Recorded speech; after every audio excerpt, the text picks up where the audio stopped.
दरवर्षी दहीहंडीचा उत्सव अतिशय उत्साहात साजरा करण्यात येतो, मात्र पुण्यामध्ये यंदा ऐतिहासिक अशी दहीहंडी उत्सव साजरा करण्यात येणार आहे. पुनीत बालन ग्रुप आणि इतर जे गणेश मंडळ आहेत पुण्यातले, यांच्यातर्फे एक ऐतिहासिक दहीहंडी यंदा पुणे शहरामध्ये साजरी करण्यात येणार आहे. याच दहीहंडीबद्दल माहिती देण्यासाठी आपल्यासोबत स्वतः पुनीत बालन सर आहेत. सर, यंदाची दहीहंडी अत्यंत विशेष अशी असणार आहे. नक्की याच्यामध्ये विशेष काय आहे? पुनीत बालन ग्रुप आयोजित सार्वजनिक गणेश मंडळांची संयुक्त दहीहंडी. विशेष याच्यात एकच आहे की 35 गणेश मंडळ त्यांनी स्वतःची दहीहंडी बंद करून, कारण कुठेतरी या मंडळांना असं वाटलं, आम्ही सगळ्यांना वाटलं म्हणजे एकत्र येऊन, की काहीतरी समाजात प्रबोधन करावं, काहीतरी परिवर्तन आणावं. तर त्याच्यासाठी 35 मंडळांनी एकत्र येऊन त्यांचे भागातली दहीहंडी बंद केलेत. कारण 35 ठिकाणी आज दहीहंडी झाली तर ध्वनी प्रदूषण, पोलीस प्रशासनावर ताण आणि ट्रॅफिकची कोंडी. कारण हे प्रत्येक मंडळ 20 मीटर, 25 मीटर, 50 मीटर अशा मीटरवर दहीहंडी साजरा करायची.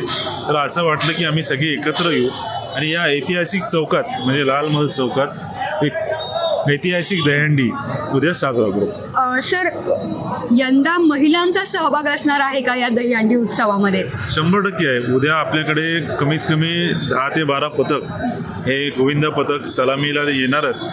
पण त्याच्यात विशेष तुम्ही विचारलं तर एक महिलांची पथक आहे, ती सलामी देण्यासाठी उद्या इथे या लाल महाल चौकात येणार. सर, हा जो लाल महालचा चौक आहे हा मध्यवर्ती भागात आहे शहराच्या, त्यामुळे ट्रॅफिकचा खरंच विषय आहे. तर या सगळ्यांचं नियोजन आपण कसं केलेलं आहे? ट्रॅफिकचं नियोजन म्हणजे आम्ही इकडचे जे स्थानिक DCP झोन 1 आहे, तुम्ही पाहिलं तर वर्षानुवर्ष दहीहंडीच्या दिवशी हे रस्ता बंदच असतो 4 नंतर. तर ट्रॅफिकचं कोणाला काही कोंडी होणार नाही आहे. 4 वाजता नंतर हे शिवाजी रस्ता असेल, लक्ष्मी रस्ता असेल किंवा इथे परिसरात अनेक दहीहंडी होतात, त्याच्यासाठी बंदच असतो. पण ती रस्ता बंद होईपर्यंत जे पण आमची लोकांची तयारी चालू आहे किंवा ट्रॅफिकची पण तुम्ही आज पाहिली, आम्ही आज स्टेज टाकली तरी आज ट्रॅफिक सुरळीत चालू आहे. तर कुठल्याही पुणेकर किंवा नागरिकला आम्ही त्रास देणार नाही, तसं आम्ही कधी करणार नाही. आणि हे ट्रॅफिकचं कुठल्याही कोंडी उद्या दुपारपर्यंत होणार नाही याची खात्री आम्ही सगळे 35 मंडळांनी घेतली. खरं तर दहीहंडी उत्सव म्हटला की सेलिब्रिटीज आले, मोठे सेलिब्रिटीज दहीहंडीला येत असतात, आकर्षित करण्याचा प्रयत्न केला जातो. आपल्या दहीहंडीमध्ये असं काही होताना दिसत नाहीये, काय विशेष आहे? कारण मला वाटतं की दहीहंडीमध्ये हे सगळे गणेश मंडळ एकत्र आहेत. उद्या या दहीहंडीत गणेश मंडळाचे कार्यकर्ते असतील, ढोल-ताशा पथकाचे वादक असतील, हे सगळे आनंद घेणार आहेत. सेलिब्रिटी आली आहे तर सेलिब्रिटी येतात, 10 मिनटं 20 मिनटं बोलतात, पण त्या कार्यकर्त्यांना मग नाचायचा आनंद भेटत नाही. म्हणून ह्या कार्यकर्त्यांच्याच वतीने आम्ही यावर्षी कुठल्याही सेलिब्रिटीला बोलवलं नाही आहे.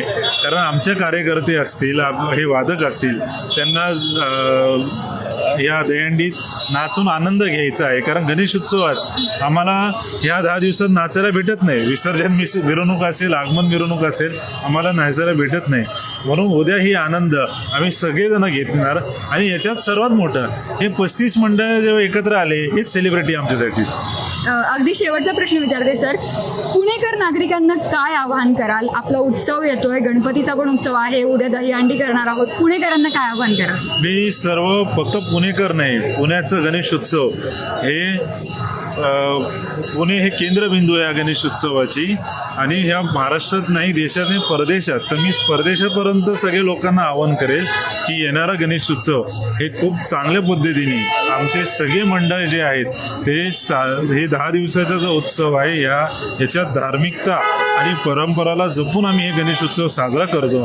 तर सगळ्यांनी याच्यात सहभागी व्हावं आणि आपल्या लाडक्या बाप्पाचं आणि श्रद्धास्थान जे आहे, ज्यांचं जे मंडळात आहे, तिकडे जाऊन त्यांनी बाप्पाचं दर्शन घ्यावं. धन्यवाद सर.